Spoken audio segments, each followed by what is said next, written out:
Hello, Bio 520 students. I want to go through a short lecture here on the blood types and what they are, what they mean, and talk a little bit about the Rhesus factor as well before we go into the problem sheet where you're going to be doing some basic genetics problems with blood types. We're working with multiple alleles. In other words, what we're looking at here is a case of codominance, and I want to set this up for you so that we show how these blood groups actually work together.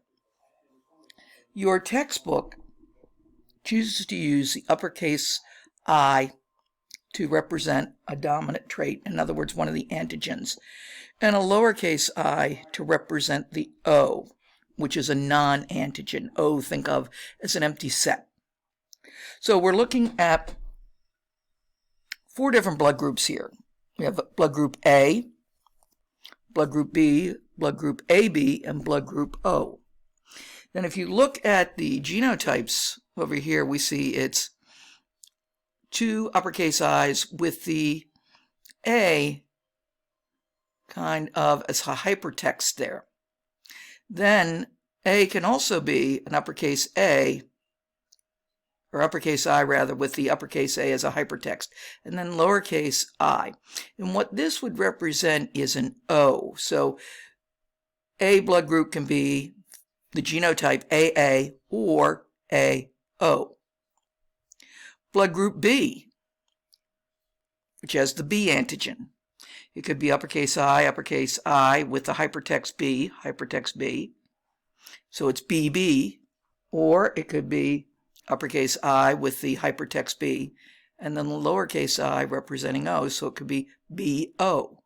So again, the genotypes for B would be BB or BO. AB, which has both antigen A and antigen B. Remember, this is the universal receiver. They can receive from A, they can receive from B, they can receive from AB, and they can receive from O. So we get the 2 uppercase I's. They have both antigens, uppercase I with the hypertext A, uppercase I with the hypertext B. O is a universal donor because it doesn't have any antigens. So O can give to A, it can give to B, it can give to AB, it can give to O. All right, and its genotype is going to be OO, or lowercase I. So you did a little bit of work with the who can give to who in the last problem sheet, which was ditto number 5. And we know that A has an A antigen. A can only give to A, or it can give to AB because it only has the A antigen. B can give to B, or it can give to AB because it has the B antigen. All right, so we went over that. Some of you got confused with that. So these are the blood types, and we're working again with multiple alleles in a case of codominance here. Now, moving on. Charles Drew was a gentleman post-World War II, so in the 50s. He took a look at blood donations. What they were finding is, in these MASH tents out in World War II, they were just using AB, and O to match cross-type blood types. If somebody needed blood, they're seriously wounded out on the battlefield. And what they found is that there was a problem, that sometimes the blood would clot. Because if we try to give A blood to blood type B, those antigens don't mix, and so they clot, which ultimately will result in killing the recipient of the wrong blood type. But they also found that there is what we call a Rhesus factor, and some of you know what I'm talking about, whether it's your A positive, B positive, or A negative, B negative. Positive means you have the Rhesus factor. All right, negative means you don't have the Rhesus factor. Fortunately, most people do have the Rhesus factor. All right. And so we say positive or negative.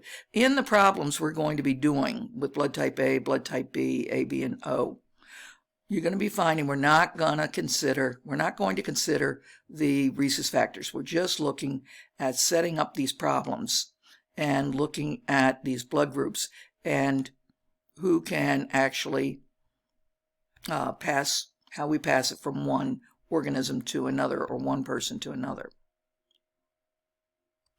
All right, now let's see if I can close this. And that, don't need to see that. Let me get up here. Bear with me for a second. All right, I need to go to my main screen. And find my whiteboard here. And we're going to hope that this works.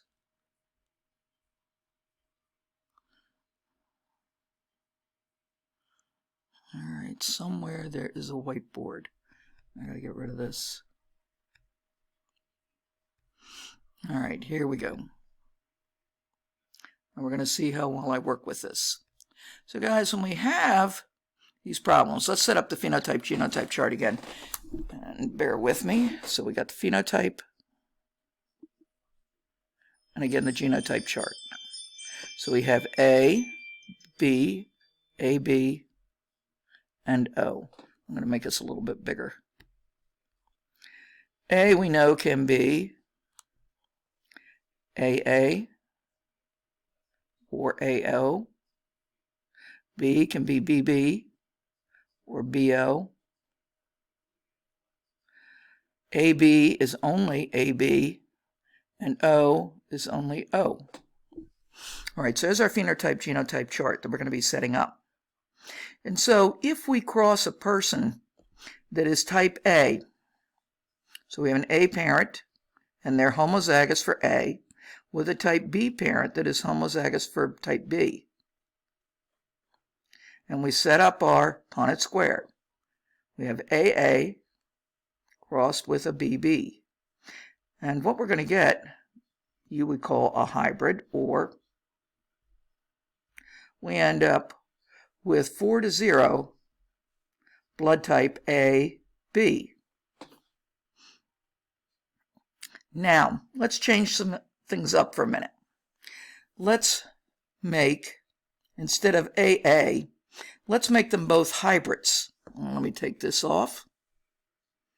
Got my eraser here. So in this case, let's see if I can make this a little bit wider. We're going to cross blood type, oh, that looks better, AO with blood type BO. So they're a hybrid for both. Again, we set up our Punnett Square. And we have blood type AO with a blood type BO. So we do our first cross, we get AB. Second cross, we get BO. Next line, we get AO, and then we get OO. And so we look and we say, okay, well, what are the possible phenotypes that are going to emerge here? Well, we're going to get AB. We have one of those.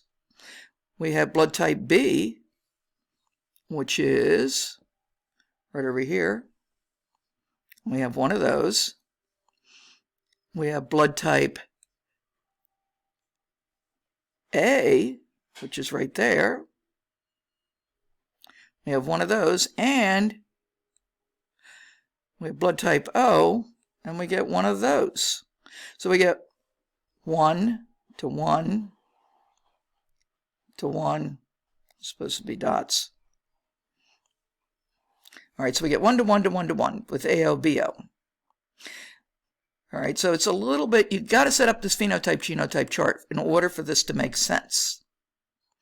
So let's try it another way.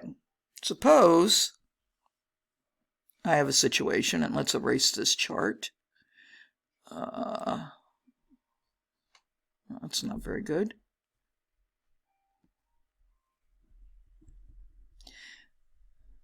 And using those same genotypes, phenotypes, this time, let's go back to black. I know that I have blood type B. I know my mother had blood type B. I know my dad had blood type O. Well, how do I know that? Because I'm blood type B, but I have a sister who's blood type O, and my brother was blood type O. So I'm going to work on me. what do I know about my parents? In order that they produced offspring with blood type B and blood type O, I've got to look at what are their possible genotypes. So if mom is blood type B, homozygous, and we know O can only be homozygous, we do the cross. We get the two B's on top, the O's on the sides. Every one of their offspring would be blood type B. All right, but that's not the case. In this case, I've got to be able to account for these O's. So let's change mom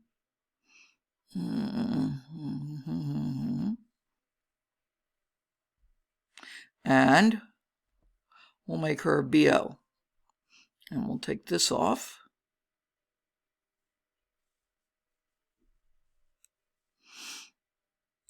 So again, let's set up the blood grouping. If the mom is blood type BO, dad is OO, we get BO, we get O, BO, and O. So in this case, the parents have a 50% chance of producing a B child and a 50% chance of producing an O child. And so in my case, I know that mom was actually the genotype BO and dad was OO.